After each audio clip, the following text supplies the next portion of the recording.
Friends, ఇప్పుడే అందిన వార్త. ఎయిర్టెల్, జియో, బిఎస్ఎన్ఎల్, విఐ వాడుతున్న వారికి కేంద్రం బిగ్ షాక్ అంటూ లేటెస్ట్ అప్డేట్ అయితే రావడం జరిగిందండి. సో ఆ వివరాలు ఏంటనేది వీడియోలో తెలుసుకుందాం. వీడియోని చివరి వరకు చూడండి, కంప్లీట్ ఇన్ఫర్మేషన్ అయితే అర్థమవుతుందండి. మీలో ఇంకెవరైనా సరే మన ఛానల్ సబ్స్క్రైబ్ చేయకుండా చూస్తున్నట్లయితే వెంటనే మన ఛానల్ సబ్స్క్రైబ్ చేసుకోండి. ప్రభుత్వం నుంచి వచ్చే లేటెస్ట్ అప్డేట్స్ అన్నీ కూడా ముందుగానే మీ ఫోన్ నోటిఫికేషన్ రూపంలో అందించడం జరుగుతుందండి.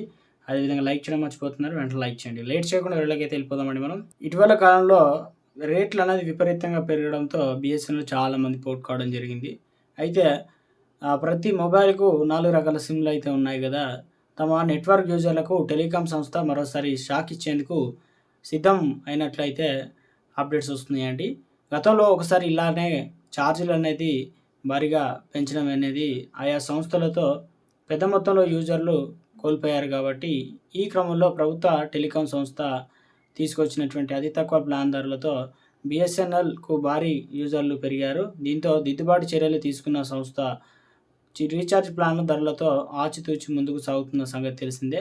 ఇదిలా దేశంలో అన్ని టెలికాం సంస్థలు త్వరలోనే రీఛార్జ్ ప్లాన్ ధరలను సవరించేందుకు సిద్ధమైనట్లు సెంట్రమ్ ఇన్స్టిట్యూషన్ రీసెర్చ్, అంటే ఎయిర్టెల్ కావచ్చు, జియో కావచ్చు, వడాఫోన్ కావచ్చు, బిఎస్ఎన్ఎల్ అన్ని రకాల ఈ నివేదిక ద్వారా మనకు అర్థమవుతుంది. త్వరలో కంపెనీలు సవరించబోయే రీఛార్జ్ ప్లాన్ ధరల వల్ల టెలికాం కంపెనీలకు మరింత ఆదాయం చేకూరుతుందని సిఐఆర్ అంచనా అయితే వేస్తుందన్నమాట. కాగా గతంలో భారతదేశంలో ఉన్న వివిధ టెలికాం సంస్థల్లో 2019, 21, 24లో టారిఫ్లు భారీగా పెంచాయి. దీంతో యూజర్లు తమ నెట్వర్క్ సంస్థలపైన తీవ్ర స్థాయిలో ఆగ్రహం వ్యక్తం చేసి తక్కువ రీఛార్జ్ ప్లాన్ల ధరలను అందుబాటులో ఉంచిన బిఎస్ఎన్ఎల్కు షిఫ్ట్ అయ్యారు. దీంతో ఒక సంస్థ ఏడాది కాలంలో 40 నుంచి 50 లక్షల యూజర్లు అయితే కోల్పోవాల్సి అయితే వచ్చింది. మరి ఈ సంస్థలకు సంబంధించి మరి ఏ రకంగా ముందుకెళ్తారు ఏంటనేది, ప్లాన్లు ఇలా ఉండబోతున్నాయి ఏంటనేది త్వరలోనే ఉండబోతున్నాయట.